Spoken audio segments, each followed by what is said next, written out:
In this video, I want to break down some of the principles of Stoicism that have helped me succeed in life and really just help me have a better quality of life and more success. I've been studying Stoicism and practicing it for 20 years, ever since I read Meditations by Marcus Aurelius. One of the best books on Stoicism is actually my buddy Ryan Holiday's book, The Obstacle is the Way. I got a bunch of books from Ryan Holiday, and he sends them to me like before they come out, just because they always he autographs them for me. It's not like the one you just buy. You can just buy the autograph. No, this is to Brandon, right? That was for me. You can't get that kind of shit, right? You ain't got it pop it in the street. Ryan has a lot of material on Stoicism, and you should check out his channel, The Daily Stoic, or better yet, check out his books, especially Obstacles Away. It's one of my favorite books of all time. I want to break down some of the principles of Stoicism. The first one would be, you have power over your mind, not outside events. Realize this and you will find strength. That's the big homie Marcus Aurelius. Now, Marcus Aurelius was emperor, not king, not president, emperor of Rome. When he wrote this, he was the most powerful man in the world at the time. He has to remind himself, and the way that impacts me in my life, I see a lot of people like tripping over shit, really getting upset about a lot of things, especially online or in real life. I know that I can't control most of these things, right? I have very little impact over these things. There'll be a war somewhere and somebody will be like, free so-and-so. How come you don't talk about free and so-and-so, or talk about this issue or that issue on your Instagram? Oh, I don't think that international policy is dictated by my Instagram. I don't think Benjamin Netanyahu is watching my Instagram page and be like, oh, guys, come here. King Keto made an IG story about what was happening in Palestine. I think we need to course correct.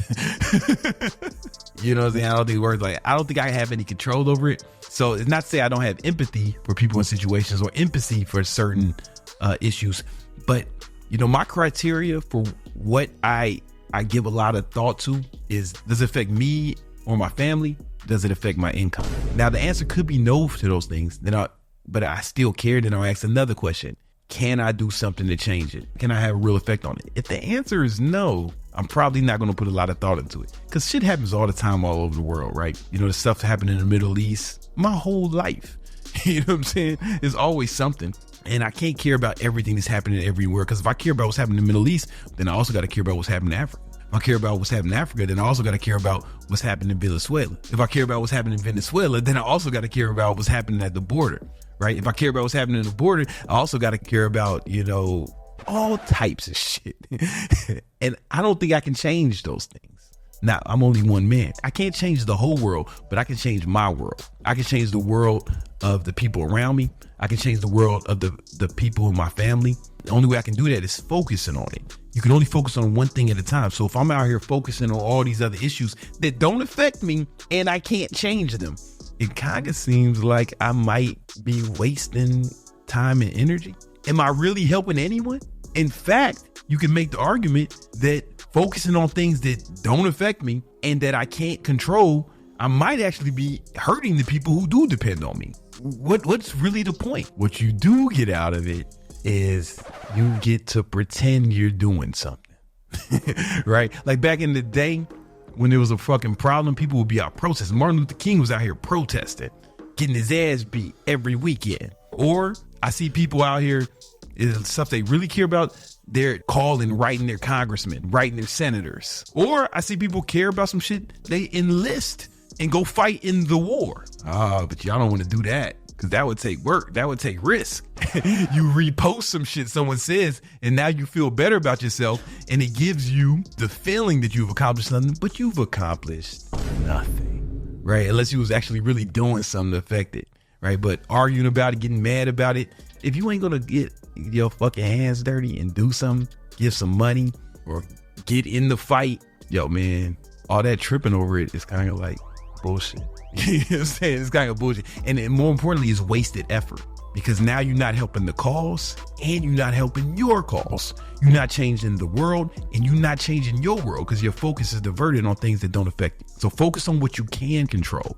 I don't know why this is controversial, but people are gonna be mad at me for saying it. Put all your energy on things you can control. It doesn't sound controversial to me, But I know that the comments are going to fucking full of people flipping out. But those of you who are smart enough to understand what I'm saying, put all your energy on things that you can control and only put your focus there. And guess what? You might not change the whole world, but you can change your world. And then who knows, maybe you'll make a bunch of fucking money. And then you can deploy those resources towards your goal, man. If you got a candidate you like, maybe you can give some money instead of fucking arguing with people on Instagram comments. You know what I'm saying? Like if there's a war that you feel like is unjust, maybe you can donate to some cause in that region that'll help those people out if you get some money. But if you just sitting around being poor, crying on the internet, I don't know if you're really helping anyone, and you're certainly not helping yourself. Hey, the next Stoic principle that I found helpful: external things are not the problem. It's your assessment of them, which you can erase right now. Meaning these outside circumstances that affect you, these things outside of your control, you don't have to spaz out about them. You can control how you look at it. Like it just was said, a man can make a hell out of heaven or a heaven out of hell. And this is really about not letting outside circumstances affect your emotions as much. Right? And it can be big things or it can be little things. Like people are ready to spaz out about almost anything. For example, I've seen people fucking get pissed, start hitting their car because they're in traffic. Like that's normal shit. That's normal shit. You don't have to spaz out about that. Or the rain. I see people getting pissed about it's rain and it fucks their whole mood. I'm like, yo, man, you live on Earth. And we had this thing called the climate, and there's a precipitation. Like it's gonna happen sometimes, man. You haven't made peace with that yet as an adult? You haven't made peace with the fact that it rains pretty frequently on Earth? But I see people getting letting it really affect their emotions. You don't have to let things affect your emotions. And the better you can get at not letting them affect your emotions, the happier you'll be and the more successful you'll be. Warren Buffett said, if you can't control your emotions, you can't control money. Like he's done pretty well for himself. You know, he's made something like $200 billion. I mean, you can't live off it, but it's a start, right? Here's how I use Marcus Aurelius quotes. Like external things aren't the problem, your assessment of them, right? For example, let's say I'm at the plane station. Again, I call it the plane station because I don't like the word airport. I think it's a bullshit word. And they gave it to us and you all just accepted it like sheep. You didn't even think about it. Oh, bus station, train station, airport. Somebody wants to say, oh man, it's like a port, like a seaport. No. A fucking plane station is not like a seaport, dummy.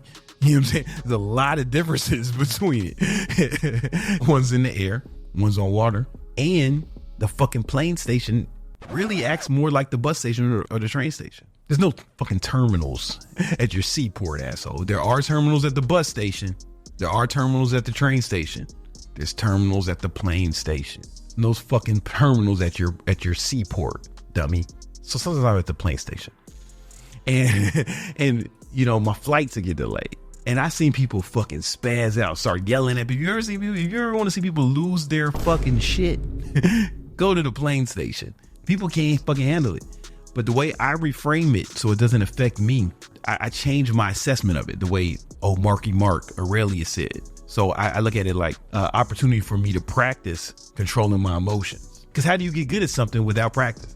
Let's say you want to be more patient. Let's say you want to be more emotional stable. You have to practice that like anything else. How can you get good at it without practice? So if you reframe these things, this is an opportunity for me to practice. That reframe makes it so it doesn't bother me as much. But I also start to look at it as a positive. It's like, okay. And if I can handle this, then I can handle the next thing. You know, your flight getting delayed is not going to be the worst thing that ever happens to you. So if you can't handle this, imagine when some real shit happens. Imagine when people die. If you're spazzing over this, right? Like everybody knows going to die, right? All your fucking pets are going to die, right? Like, there's going to be real tragedies in your life. And if you spaz over flight being delayed an hour, how you going to handle the real shit? My life is, if I look back at it, it's been a series of tragedies, and every time I go through one, I think, okay, this is probably not going to be the last tragedy I encounter. And it might not be the worst. I reframe it as like, okay, this is training for the next tragedy. So if the next one is not as bad as this, then it'll be easy in comparison if I can handle this well. If the next one is worse than this, then my ability to handle this will set me up, will put me in a better position to handle the next tragedy, which may be worse. This is like a training tragedy, a practice tragedy. It's how I look at it, you know. And when you reframe things like that, they make it easier to deal with. But you can also kind of see them as a positive, because everything I'm saying is true.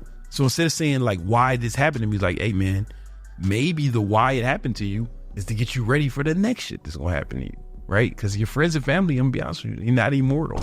You're not immortal. You know what I'm saying? How you gonna deal with that shit? You know, businesses fail, relationships end. You know what I'm saying? Like the average person has 9 relationships before they get married, right? That means relationships have a 90% failure rate.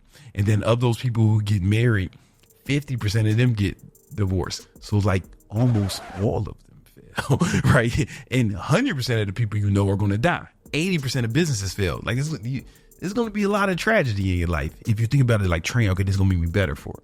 That's how you do with the real shit. If it's raining, this is a way for me to practice emotional stability, because it might rain again sometime here on earth, you know, and I might have to experience that again. So if I can deal with it this time ever, I'll be able to deal with that better. All right. The next Stoic principle that's really served me well was it never ceases to amaze me.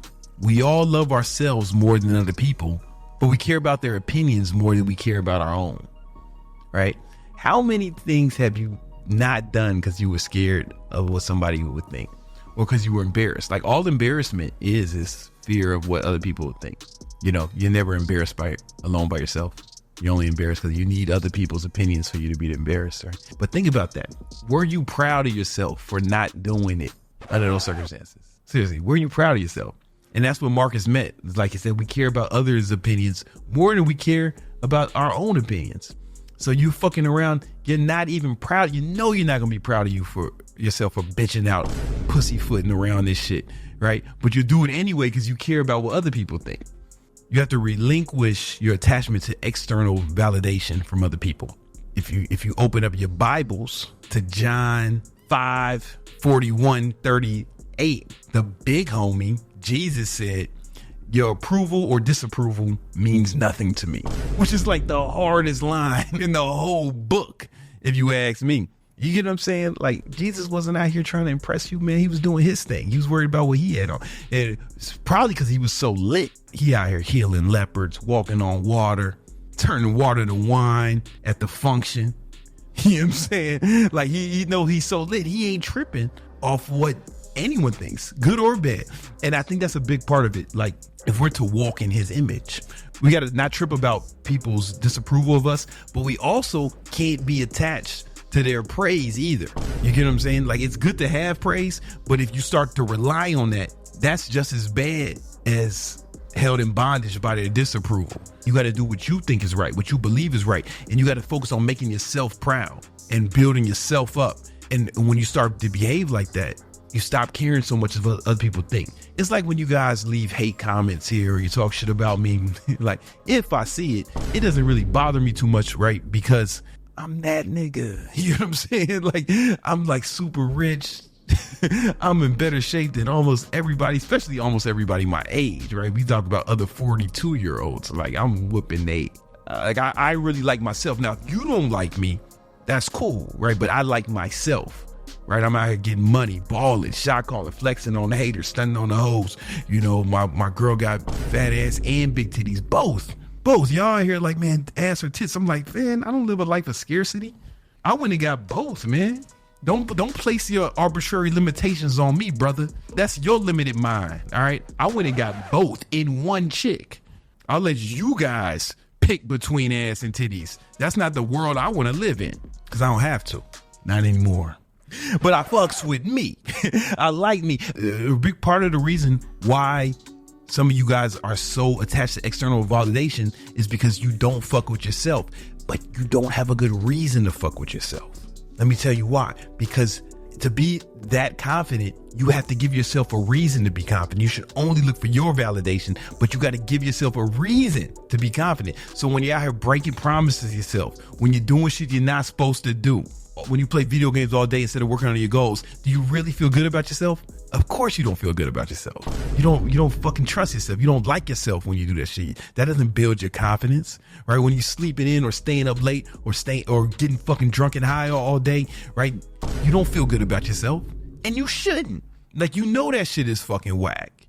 You know you shouldn't be doing that shit. But once you on your grind, once you're really moving towards your purpose, then you start to love yourself. You start to appreciate yourself. You start to have more pride. You can't bullshit yourself and just say, oh, I love myself. I'm just this, I'm just that. Like, you can't bullshit yourself, right? You got to really give yourself a reason to be proud of yourself. Give yourself a reason to love yourself. And then once you do that, another motherfucker start talking shit about you. Like, oh, man, this motherfucker don't even, I forgive him, man. He knows what he do. He don't know how dope I am. He don't know. It's okay. Yeah, he'll never know. All right. Then when you get to my level, it's like, oh, these motherfuckers ain't fit to judge me. I am that nigga. Like, these motherfuckers are not qualified to have an opinion on a motherfucker like me. And I know that sounds arrogant, but it's the truth. And let me tell you, man, ballers think like that. Like, motherfuckers, successful people think like that. They feign modesty because it's more marketable to be modest. We all found out how Jordan really thought about himself and how he felt, right? But when he was but y'all wasn't outside in the 90s or y'all wasn't alive in the 90s, right? But I was. And every time he did an interview, he was super humble. He was like, oh yeah, blah, blah, blah. But we found out what he was on in real life. You found out how he thought about himself in real life. You know what I'm saying? Like, motherfuckers are pretending to be, but he should be. He earned that. And then I'm just telling you, when you build that kind of confidence, it's like some of y'all be like crying because a girl left you or something. It's like, yo, once you've been working on yourself and you work on yourself every day and you become better every day. Imagine you with a girl for like 6 months or something. And then you've been working on yourself that whole time too. And then she leaves you. You'll be excited about that, right? Because 6 months of working on yourself, you probably better now than you were when you got her. So now you got opportunity to get something better, right?